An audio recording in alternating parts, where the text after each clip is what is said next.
Hi, this is Ruby Rose, founder of iRuse. Super pleased to be here with Rachel, who's an energetic healer here at iRuse. And we're going to be talking about spirituality and how it's tied to divorce. So, whether you're contemplating divorce and thinking, should I stay? Should I go? What do I do? What is spirituality? How can it help you? And how can it help you post divorce? So, a lot of people think spirituality is only your connection with God or religion, all of that, but there's also spirituality with self. And so that's something that we're going to be talking about with Rachel. So really looking forward to hearing your wisdom here. Welcome, Rachel. Oh, thank you so much for having me here. This is such a pleasure to be here in this platform, helping individuals going through this process. It's definitely, a trying time for people. It can be very painful. It can be confusing, or people can be very angry, resentful, and it can also trigger traumas and things from the past. So definitely, it's a complex experience to have as a human being, and it's really important to get support and help through the process. So whether you're divorced or not, or whether you're just in a time in your relationship where you're looking at things where either there's been,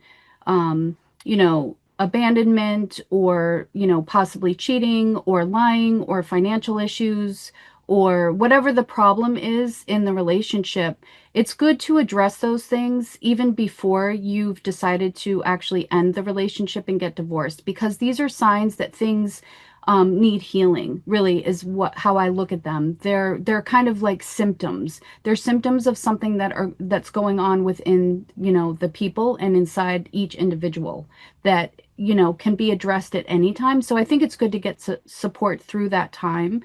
um, but also, let's talk about spirituality, and I am going to define it in my way. Now, I think spirituality is definitely open for interpretation because I think everybody feels and thinks differently about it. I definitely think for some people, religion is tied to spirituality for them, and that works for them.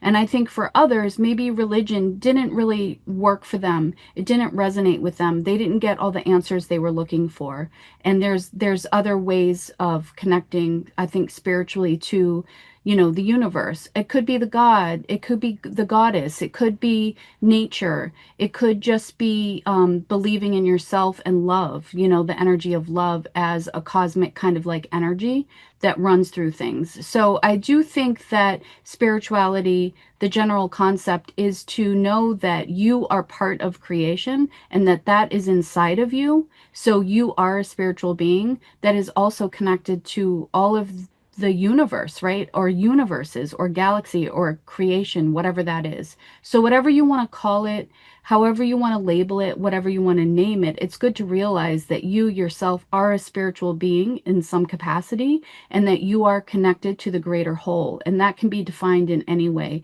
I work with people who are agnostic, atheist, different religions.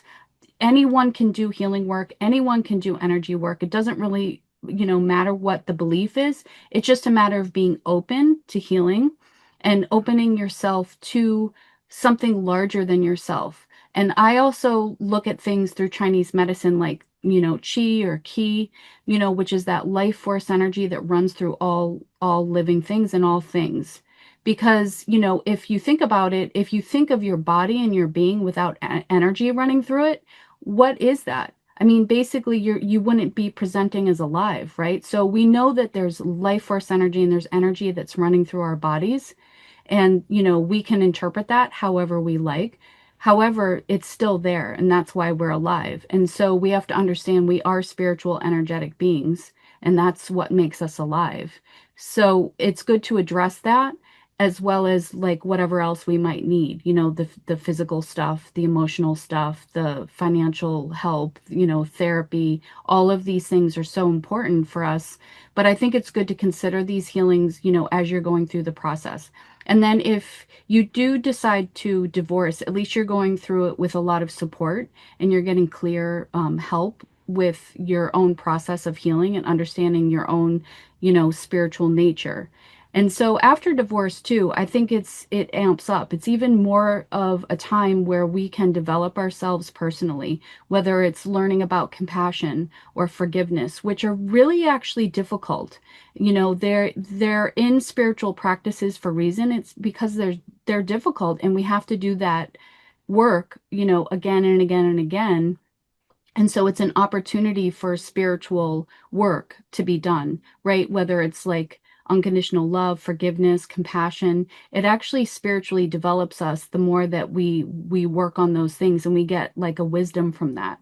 So we can take life after divorce and explore spirituality as almost like a spiritual practice as we go through it and come out even stronger, more aware, more wise, and more clear about what we want to do next in our lives, what we want to experience, because we're here to have joy.